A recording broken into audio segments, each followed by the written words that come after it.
You're listening to the Caramel Apples podcast, the apple snack that brings you a retro vibe, both crunchy and sweet, with your hosts, Kennedy Rizzo and Cooper Lee.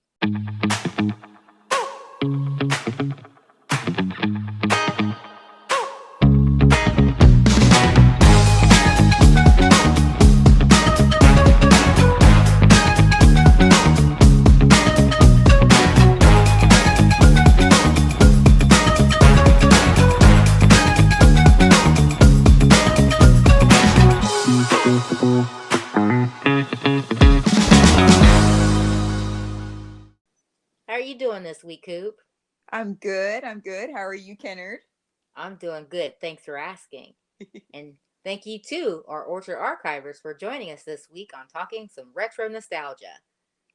So, this week, we're kind of talking about something that we've all, if you're a Gen Xer, a little older, whatever, lived, maybe even some Xennials, um, is where we talk about references of the phone and how we really had to roll up our sleeves and go the distance back then. Like we didn't have the ease of of cell phones and iPads and social media like we have now. Right?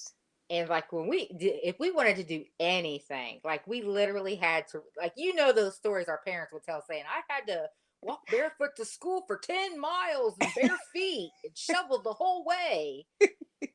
This is kind of how we were. We tell stories like this, kids now be like, a phone with a cord, or, you didn't have a cell phone? Well, no, we didn't. Like, we really had to rough it back in the day to navigate. Exactly. And like the quote unquote modern conveniences of the time. Yeah. It's like, now we look back, it's like, that is so not modern at all. No, we laugh too. And even at the time it was historic because this stuff was around, it just kind of started dying out like in the 80s. Yeah. It was like that was Mm-hmm. probably like the last big hoorah for these said items, and particularly phones today, and whatever we used as far as the companies and stuff. But yeah, it's like it was supposed to be so modern and convenient, and it was anything but that. Yeah. And we're sitting here talking about it. We're kind of, making jest of it a little bit, but that was a big deal at the time.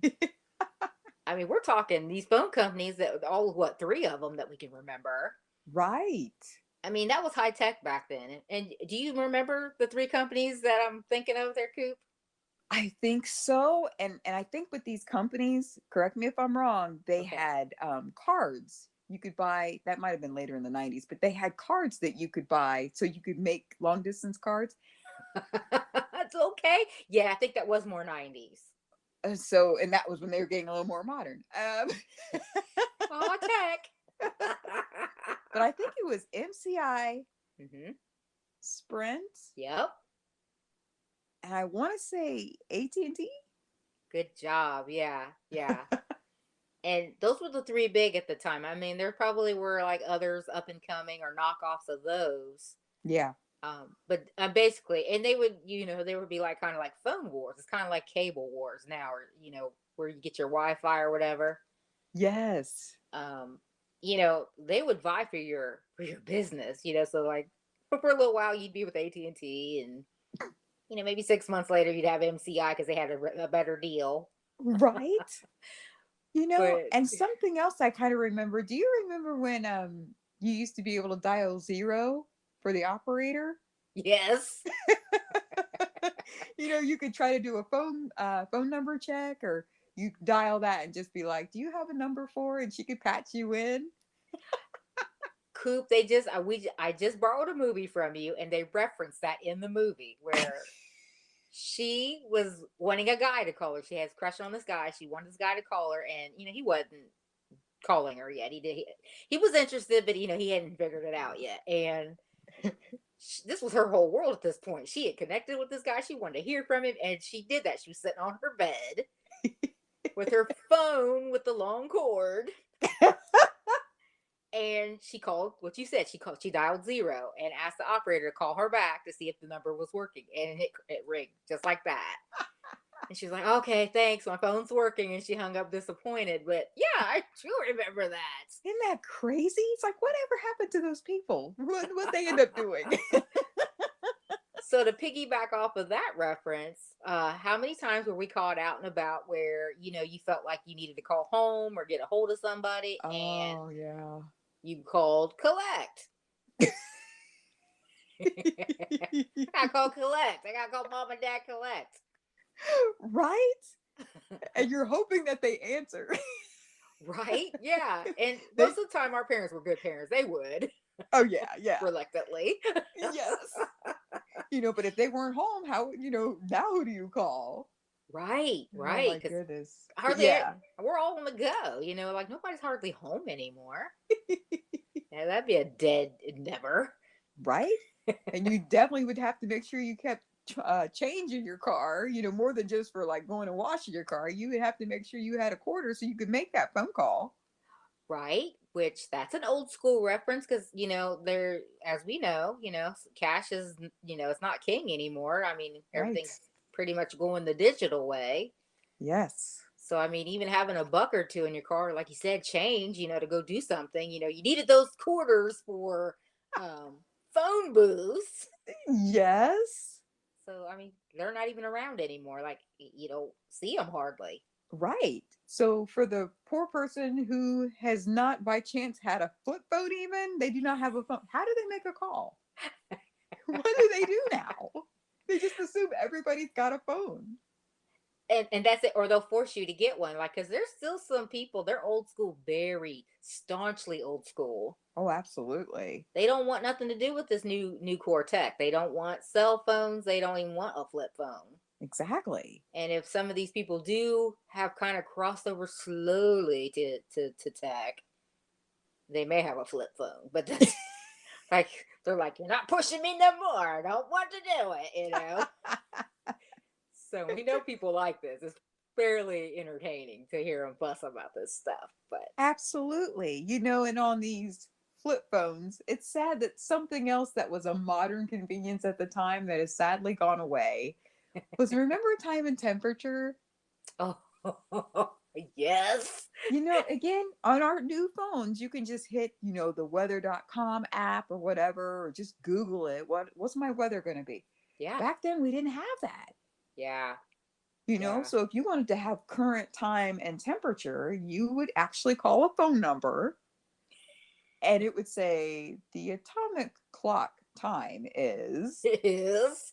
and it would give you the weather for the day in your local area. I'm not sure if this was everywhere, but it was something that we definitely used. It came in handy. It It was really because we did. only had our couple friends, our girl squad's numbers in our phone, or not our phone. I took it to today, but in our possession, and time and temperatures number. That gave us one more number to act like we had somebody to call. It worked for us. We'll take it. now, now my hubby is not from where we grew up, and he mentioned time and temperature. So from wherever he was from, where he grew up, it was Mm, there. So I just do wonder how far and why. That would be interesting to find out from the archivers if they had it in their area as well. it would be interesting. I mean, like you Yeah. said, I mean, he was from a somewhat bigger town than, we were from a rural town Yeah. and we had one. So, yeah, I mean, that probably was kind of a thing in other places. It'd be interesting. We should have people weigh in on that. Yeah. So, real quick before we tie up our subject today, we talked about phone booths. We talked about, that one reference, that movie that had dialed the zero. She's like, check to see if my phone's working. What other movies can you think of that like had phone booths, or they ran to the phone booth because they were in trouble or something? Can you think of like a couple of movies off the top of your head that had that reference? With a phone booth.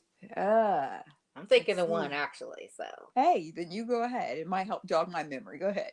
Superman, that was his dressing room. Like Superman would go in there. He would turn and burn. He'd go in there and go from Clark Kent to Superman, like he was done. Never mind that you can see through there and that like nobody, no passerby noticed that this man was changing into something else in a phone booth. Oh my goodness. Oh, I do. I remember one. Okay. Adventures in Babysitting. Oh, the friend in the bus Yes, depot. you're in my house. She's like, this lady's gonna kill me. She's gonna kill me quick. Oh, that's great. It's nice to sit every now and then and talk about, brief references of our past because they're so deeply ingrained Absolutely. and we get involved in our day to day now. It's so busy, you can't help but get involved. And one more thing on the phones themselves. Okay. Remember how they had a phone section in stores? I think you could probably still find a phone here or there, like a Walmart or whatever. But remember, they used to have phones actually in stores that you would go in and you could pick from whatever phone you liked.